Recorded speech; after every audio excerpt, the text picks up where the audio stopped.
हमें पहला ऐसा प्रधानमंत्री मिला है जो वादा करता है, समझ लीजिए कि उसका उल्टा करेगा। उसने कहा, बेटी बचाओ बेटी पढ़ाओ, नतीजा देश में बेटियों के साथ यौन उत्पीड़न बढ़ गया है। 5 साल में गुजरात से 41,000 से अधिक बेटियां लापता हो गई हैं। बेटियों की शिक्षा को ग्रहण लग गया है। पढ़ाई से लेकर उनका हर सामान महंगा हो गया है। रोजगार में उनके हिस्सेदारी 60% कम हो गई है। उसने कहा, जम्मू कश्मीर की जिम्मेदारी उनकी है और नतीजा यह हुआ कि जम्मू कश्मीर लगातार सुलग रहा है। कहा कि अब कोई सैनिक नहीं मरेगा, मगर तब से रिकॉर्ड में सैनिक और अर्धसैनिक के जवान शहीद हो रहे हैं, जो कभी नहीं हुआ वो हो रहा है।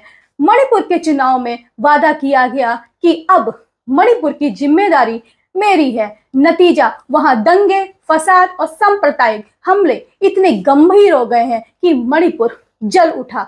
मणिपुर में के हजारों परिवारों को शरणार्थी की तरह भागना पड़ा। 60 से अधिक निर्दोष लोग मारे गए हैं। गोल्ड मेडल लाने वाली खिलाड़ियों के साथ खाना खाते और फोटो खिंचाते नरेंद्र मोदी बोले कि अब आप हमारी बेटियां हैं। जब भी कोई कष्ट हो हमें बताना, दूर करेंगे। नतीजा बेटियां जनवरी से गुहार लगा रही हैं और अब जंतर मंतर पर बैठी कानून के मुताबिक कार्रवाई की मांग कर रही हैं, मगर मोदी को फुर्सत नहीं।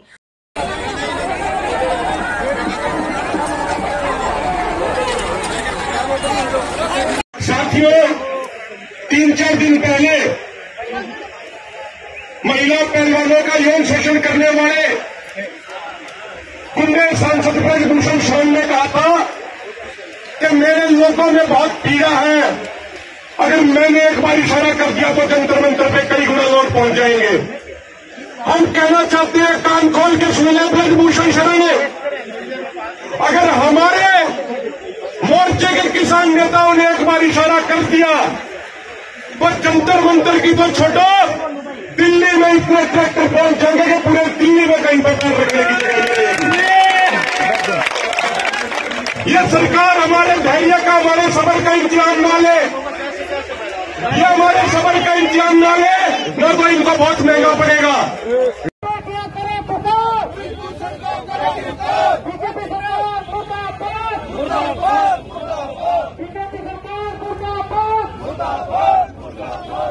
उनकी महिला कल्याण मंत्री स्मृति ईरानी नफरत फैलाने वाली फिल्म केरला फाइल्स देखने जाती हैं, मगर 8 किलोमीटर दूर बेटियों का दर्द सुनने को वक्त नहीं है। देश के हर माता पिता से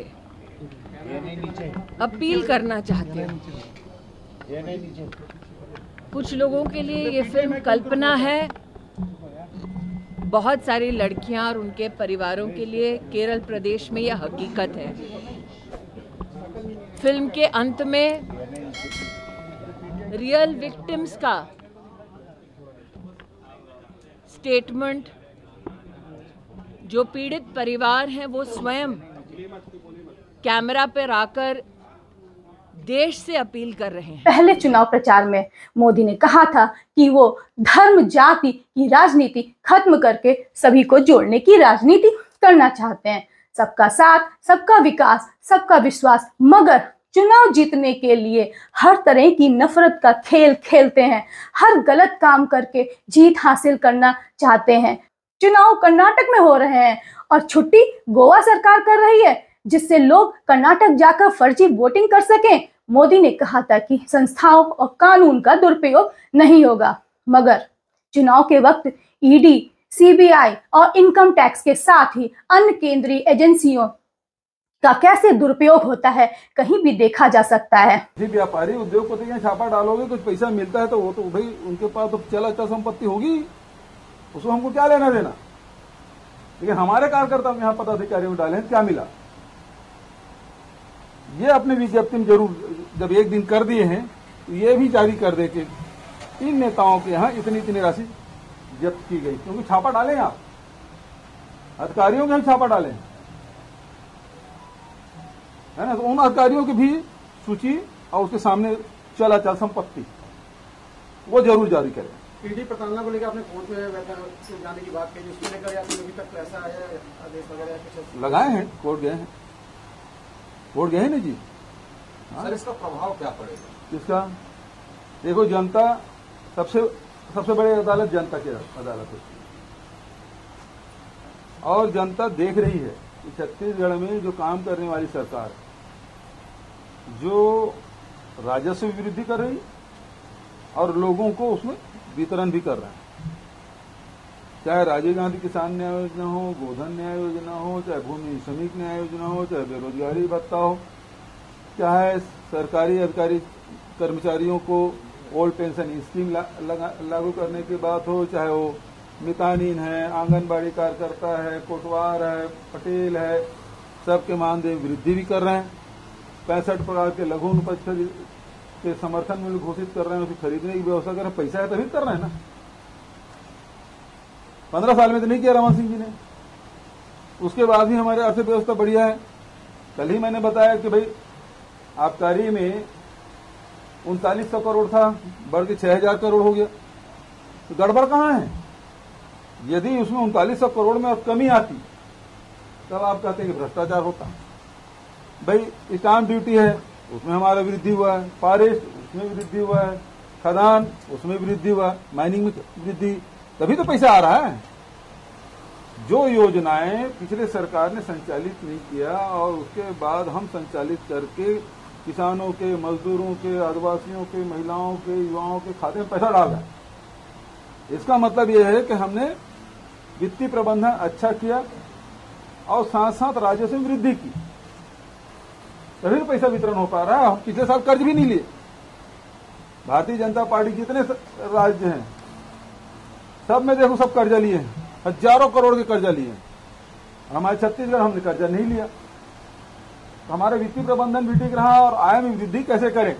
सवाल किए क्योंकि मेरे नाम पे एक घर है और उन्होंने पूछा, अब वो जो सवाल जवाब थे उसको सार्वजनिक रूप से कहना उचित नहीं है, लेकिन मेरे पास कुछ है। तो पैतृक संपत्ति जो चुनाव के भी 2015 और 18 के हलफनामे में है, वो डिटेल है। ये उसके पूरे बही खाते हैं जो पैतृक है, ठीक है, जिसमें पूरे खानदान का डिटेल है। और दूसरा 2011 में जब मैं 21 वर्ष का था, हर परिवार की इच्छा होती है कि घर के बच्चे के लिए कुछ कर दे। तो मेरी माँ ने 2011-12 में एक घर खरीदा था, लोन में खरीदा था, जिसका लोन मेरे ख्याल से पिछले साल पूरा कंप्लीट हुआ। उस 2011-12 के घर के बेस पे ये मेरी माँ को ईडी के दफ्तर बुला रहे हैं और मैं समझ रहा हूँ क्या हो रहा है। मैं तो पहले इस बात की स्पष्टता चाहता हूँ, मीडिया जो रिलीज हुई है कि भाई ईडी के दफ्तर में जो अधिकारी बोल रहा है हमारे वकील को ऑफिशियली कि आपको जब भी कोई अटैचमेंट का प्रोसेस होगा, कोई कार्रवाई होगी तो उसके पहले आपको नोटिस दिया जाएगा, वो बात सही है कि जो इन्होंने ट्वीट और प्रेस रिलीज की है वो सही है? ये दोनों में ईडी के दफ्तर अधिकारी जवाब दे, फिर आगे की बात होगी। और जहां तक मेरी संपत्ति और मेरी चीजों की बात है, मेरी माँ के नाम पे एक घर है, 2011-12 में मेरी माँ ने खरीदा था और वो भी इसके पूरे दस्तावेज है सार्वजनिक, मेरे हलफनामे में भी लिखे हुए, जब मैं चुनाव लड़ा था उसमें पैतृक है ये। और ये घर के लिए भी मेरी माँ को अगर ईडी अपने दफ्तर पे बुलाएगी तो मुझे लगता है कि देश और दुनिया देख रही है और पूरा छत्तीसगढ़ देख रहा है कि आज ईडी का क्या दुरुपयोग हो रहा है और किस तरीके से डराया जा रहा है लोगों को। छत्तीसगढ़ में जब भाजपा को सभी नकार रहे थे तो मोदी कांग्रेस के समर्पित ईमानदार पदाधिकारियों, विधायकों, मंत्रियों के साथ सीबीआई, ईडी और इनकम टैक्स की रेड करा रहे हैं। मिल कुछ नहीं रहा, मगर परेशान करने को नेताओं के भाई बहन, माँ बाप को तलब कर रहे हैं। नरेंद्र मोदी कहते हैं कि पत्रकार को बगैर किसी डर के सच दिखाना चाहिए, मगर जब कोई पत्रकार सच दिखाता है तो उसे उठाकर जेल में डाल दिया जाता है। परंपरा बना दी है जेल में डालने की। मोहम्मद जुबैर हो या सिद्दीकी, करनाल में ईमानदार पत्रकार उपल हम बाहर लेकर आए हैं। ये तहसीलदार करनाल के हाल है। तो तहसीलदार है वो मौके से भाग गई हैं, बाथरूम में छुप गई थी और डीआरओ खुद मौके पर पहुंचे हैं। डीआरओ खुद मौके पर पहुंचे और इनकी रजिस्ट्री नहीं हो रही, इसलिए यहाँ पर विवाद हो रहा है। और ये देखिए लोग किस तरह से परेशान है। करनाल की महिला तहसीलदार ललिता, इधर से देखिए दरवाजा बंद है, दिखाइए एक बार। ये देखिए इधर से दरवाजा बंद है। मैम आप लोग आपसे बात करने के लिए बाहर खड़े हैं, मैडम आप उनसे बात क्यों नहीं कर रहे? आप तहसीलदार हैं करनाल की, लोगों को क्यों परेशान किया हुआ है आपने? मैडम आप बात कीजिए ना, आप अपनी जवाबदेही से थोड़ा भाग सकते हैं। पहले आप ये देखिए यहाँ पे कितने लोग खड़े हैं, आप लोगों का काम नहीं कर रहे। आप लोगों का काम क्यों नहीं कर रहे मैडम? क्या दिक्कत आ रही है? परेशान करती है मैडम, चक्कर दबाती जान के भी मेरे पास आए। आप मैडम क्यों परेशान कर रहे हैं? आप कोई ऐसी तहसील है जहाँ पे लोग आपसे परेशान ना हो? मैडम जवाब दो इनकी बात। आप आधे घंटे से बाथरूम में छुपी हुई है मैडम। लोग यहाँ पे ये देखिए कितने लोग खड़े हैं, ये पब्लिक खड़ी है। सीएम की कॉन्स्टिट्यूंसी, आपको कोई परवाह नहीं है कि हम लोगों का कोई काम नहीं करते? बाथरूम में छुपकर क्या लोगों के काम करने से बचा जा सकता है? ये सबसे, अब देखिए बिना कागज को चेक किए साइन किए जा रहे हैं। अब तहसीलदार मैडम के जो साइन है, ये देखिए बिना चेक किए, कोई कागज की चेकिंग नहीं हो रही और अब यहाँ पर साइन किए जा रहे हैं, धड़ाधड़ साइन किए जा रहे हैं। ऐसे अनगिनत पत्रकार मोदी सरकार की नफरत और झूठ का शिकार हो रहे हैं। अब आप भी समझिए कि हमें कैसा चौकीदार प्रधान सेवक मिला है जो चोरों से लूट डकैती कराता है और चिल्लाता है, जागते रहो। जय हिंद।